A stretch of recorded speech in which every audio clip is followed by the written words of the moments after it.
Refined Awami League নিয়ে যে বার্তা দিলেন বিএনপি নেতা ফজলুর রহমান। নির্বাচনের আগে আওয়ামী লীগের বিচার শেষ করতে হবে বলছেন নাহিদ।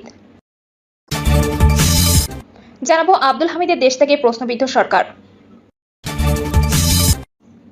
এবং সর্বশেষ জানাবো আর কোনো ভোট ডাকাতির সুযোগ দেওয়া হবে না বললেন মাওলানা রফিকুল ইসলাম। শুনছিলেন সংবাদ শিরোনাম, এবারে বিস্তারিত।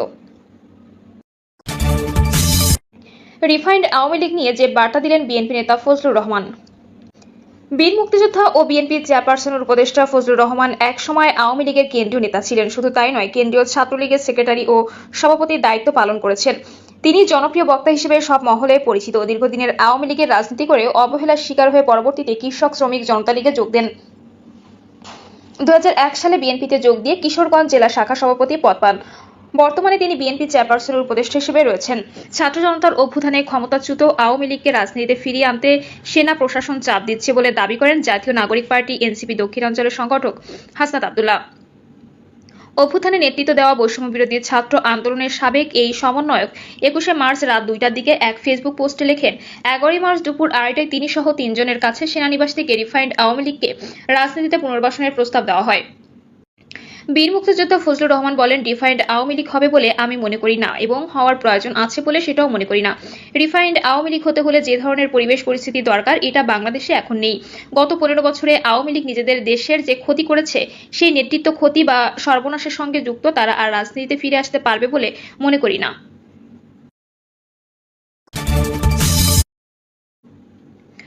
নির্বাচনের আগে আওয়ামী লীগের বিচার শেষ করতে হবে বলছেন নাহিদ। জাতীয় নাগরিক পার্টির আহ্বায়ক নাহিদ ইসলাম বলেছেন, সংস্কারের দাবি বা আলোচনার সঙ্গে নির্বাচনের সম্পর্ক নেই। প্রধান উপদেষ্টা এ বক্তব্যের সমর্থন রয়েছে এনসিপির। তবে নির্বাচনের আগে আওয়ামী লীগের বিচার এবং মৌলিক সংস্কার কার্যক্রম শেষ করতে হবে। রাজধানীর মাতৃভাষা ইনস্টিটিউটে এক আলোচনা সভায় তিনি এসব কথা বলেন। নাহিদ ইসলাম বলেন, সংবিধানে মৌলিক সংস্কারের জন্য প্রয়োজন গণপরিষদ। সত্যিকারের মৌলিক পরিবর্তন চাইলে গণপরিষদ নির্বাচন করতে হবে। তিনি বলেন, ক্ষমতার ভারসাম্য ও বিকেন্দ্রীকরণের মতো মৌলিক বিষয় ঐক্যমত্য তৈরি না হলে অন্যান্য বিষয় ঐক্যমত্য তৈরি করে গণতান্ত্রিক ধারা সচল হবে না। এনসিপির আহ্বায়ক বলেন, এক ব্যক্তির ইচ্ছামাফিক সংবিধান সংশোধন করা হয়েছে। এত বড় গণঅভ্যুত্থানের পরও সংবিধান সংশোধনের মৌলিক বিষয়ে একমত হতে পারছি না, এটি দুঃখজনক। তিনি আরো বলেন, 75-এর পরেও 72-এর সংবিধান ফেলে দিয়ে নতুন যাত্রা শুরু হতে পারত, কিন্তু তা হয়নি। নতুন সংবিধান তৈরি করতে না পারলে নতুন বাংলাদেশ বলা যাবে না। নাহিদ বলেন, ফ্যাসিবাদী ব্যবস্থা বিলোপে শুধু সংবিধান নয়, অর্থনৈতিক, রাজনৈতিক এবং সাংস্কৃতিক সংস্কারও করতে হবে এবং সংবিধানের মূলনীতি দলীয় মূলনীতির বাইরে বের করতে হবে। আব্দুল হামিদের দেশ থেকে প্রশ্নবিদ্ধ সরকার। ফ্যাসিস্ট শেখ হাসিনার শাসনামলে পরপর 2 মেয়াদে প্রেসিডেন্ট পদে থাকা আব্দুল হামিদ গত বুধবার রাত 3টা 5 মিনিটে থাই এয়ারওয়েজের TG 340 নম্বর ফ্লাইটে ঢাকার শাহজালাল আন্তর্জাতিক বিমানবন্দর দিয়ে দেশ ত্যাগ করেছেন। তার সঙ্গে ছিল ছোট ছেলে রিয়াদ আহমেদ এবং শ্যালক ডক্টর নওশান খান। আব্দুল হামিদ জুলাই গণহত্যার আসামি হয়েও কিভাবে বিমানবন্দরে ইমিগ্রেশনের সব কাজ শেষ করে নির্বিঘ্নে দেশ ছাড়তে পারলেন তা এখন টক অব দ্য কান্ট্রিতে পরিণত হয়েছে। ছাত্রদের রাজনৈতিক সংগঠন এনসিপি ও বৈষম্য বিরোধী প্ল্যাটফর্ম সহ রাজনৈতিক অঙ্গনে এ নিয়ে তোলপাড় ও প্রতিবাদের ঝড় উঠেছে। স্বরাষ্ট্র উপদেষ্টা লেফটেন্যান্ট জেনারেল জাহাঙ্গীর আলম চৌধুরী দিনাজপুর সফরকালে 2 দফা ছাত্র জনতার বিক্ষোভের মুখে পড়েছেন। সে সময় তিনি আব্দুল হামিদের দেশ ছেড়ে যেতে যারা সহায়তা করেছে তাদের শাস্তির আওতায় আনার প্রতিশ্রুতি দেন এবং ব্যর্থ হলে পদত্যাগ করবেন বলে ঘোষণা দেন। ইন্টারপোলের মাধ্যমে তাকে ফিরিয়ে আনার কথাও বলেন। ইতিমধ্যে কিশোরগঞ্জের পুলিশ সুপারকে প্রত্যাহার দায়িত্বে অবহেলার জন্য এসপি ইমিগ্রেশন পুলিশের অতিরিক্ত পুলিশ সুপারকে সাময়িক বরখাস্ত, এসবির এক এসআই এবং কিশোরগঞ্জে আব্দুল হামিদের বিরুদ্ধে করা মামলা তদন্ত কর্মকর্তা এসআইকে প্রত্যাহার করা হয়েছে। আব্দুল হামিদের দেশ ত্যাগের বিষয়টি এক ধরনের লুকোচুরিতে পরিণত হয়েছে। এমন হয়ে দাঁড়িয়েছে যেন অন্তর্বর্তী সরকারের উচ্চ পর্যায়ের কেউ বিষয়টি জানেন না। ফ্যাসিস্ট হাসিনা সব কাজের একনিষ্ঠ দোসর ও সহযোগী কোনো ধরনের বাধা ছাড়া দেশ ত্যাগ করেছে। তার সরকারের উচ্চ পর্যায়ের দায়িত্বশীলদের অগোচরে হয়েছে, তার সাধারণ মানুষের বিশ্বাস করার কারণ নেই। খুনের মামলার আসামি হলেও আব্দুল হামিদ দেশে নিরাপদেই ছিলেন, তার কেশাগ্র স্পর্শ করা হয়নি। এ সময়ের মধ্যে তিনি যে সকল প্রস্তুতি সম্পন্ন ও ম্যানেজ করে দেশ ত্যাগ করেছেন তাতে সন্দেহ নেই। তার চলে যাওয়ার পেছনে যে প্রশাসন থেকে শুরু করে আইন শৃঙ্খলা বাহিনীর উচ্চ পর্যায়ে দেখেও না দেখার ভান করার নীতি ছিল তা কারো বুঝতে অসুবিধা হচ্ছে না। তাকে পার করে দিয়ে এখন হাই হাই করা হচ্ছে। কিছু পুলিশ কর্মকর্তাকে সাময়িক বরখাস্ত প্রত্যাহার করে লোক দেখানোর ব্যবস্থা নেওয়া হয়েছে। কেউ কেউ প্রেসিডেন্ট মোহাম্মদ শাহাবুদ্দিনকে দায়ী করেছেন। পর্যবেক্ষকদের মতে তাদেরকে এসকেপ গোট বানানো হচ্ছে। বলার অপেক্ষা রাখে না, বিমানবন্দর দিয়ে একজন সাধারণ মানুষ বিদেশে গেলেও তার বিরুদ্ধে কোনো ফৌজদারি মামলা বা দেশ থেকে বিধিনিষেধ আছে কিনা তা ইমিগ্রেশন খতিয়ে দেখে।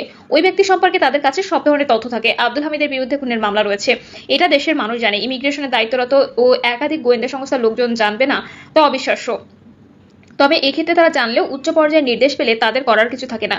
এ নির্দেশ কারা দিয়েছে তাই এখন দেখার বিষয়। সঙ্গত কারণে প্রশ্ন আসছে যে গণঅভ্যুত্থানের মধ্য দিয়ে অন্তর্বর্তী সরকার গঠিত হয়েছে, সে সরকার কাদের দিয়ে দেশ চালাচ্ছে?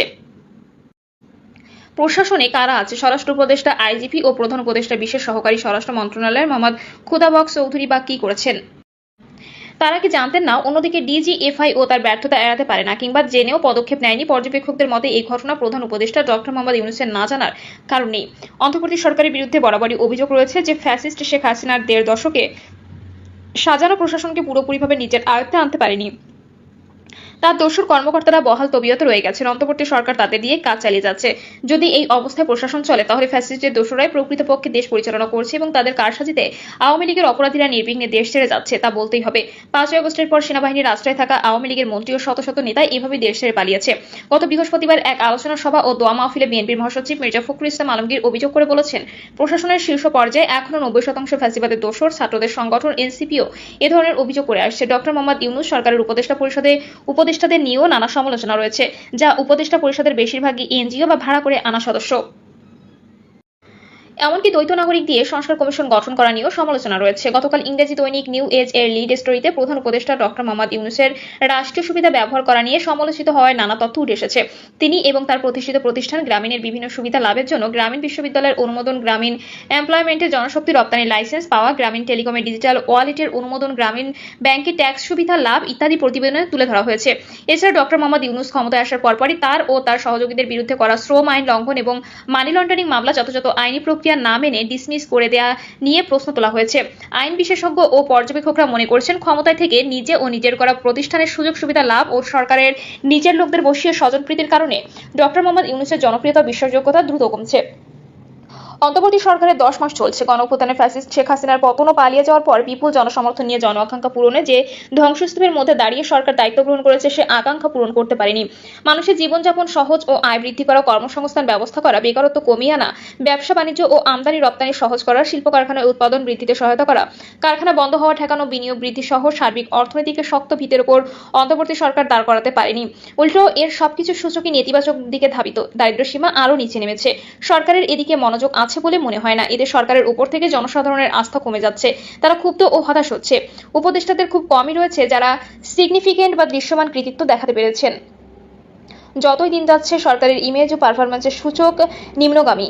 এদিকে গুরুত্ব না দিয়ে সরকারের পুরো মনোযোগ সংস্কারের দিকে। বৃহৎ রাজনৈতিক দল বিএনপি বরাবরই বলে আসছে, রাষ্ট্র সংস্কার একটি দীর্ঘ ও চলমান প্রক্রিয়া। অন্তর্বর্তী সরকারের উচিত প্রয়োজনীয় যেটুকু সংস্কার দরকার তা দ্রুত করে নির্বাচন দিয়ে দেওয়া। সংস্কারের নামে সময় ক্ষেপণ করা বা ক্ষমতায় থাকাকে দীর্ঘায়িত করা কাম্য নয়। পর্যবেক্ষকরা তাও মনে করছেন, কারণ সরকার দেশ যথাযথভাবে পরিচালনা করতে পারছে না। চারদিক থেকে তার ব্যর্থতা ফুটে উঠছে। সরকারের হানিমুন পিরিয়ড অনেক আগে শেষ হয়েছে। এ সময় শেষে অর্থনৈতিক উন্নয়নের মাধ্যমে দেশের মানুষকে ভালো রাখার যে সক্ষমতা দেখানোর প্রয়োজন ছিল তা দেখাতে পারছে না। এ প্রেক্ষিতে সরকারের মূল কাজ হওয়া উচিত নির্বাচনের রোডম্যাপ দ্রুত ঘোষণা করে নির্বাচন দিয়ে প্রতিনিধিদের হাতে দায়িত্ব দেয়া। প্রিয় দর্শক, এই ছিল এখনকার সর্বশেষ সংবাদ। আপডেট সব সংবাদ পেতে চ্যানেলটি সাবস্ক্রাইব করে বেল আইকনটি ক্লিক করে রাখুন।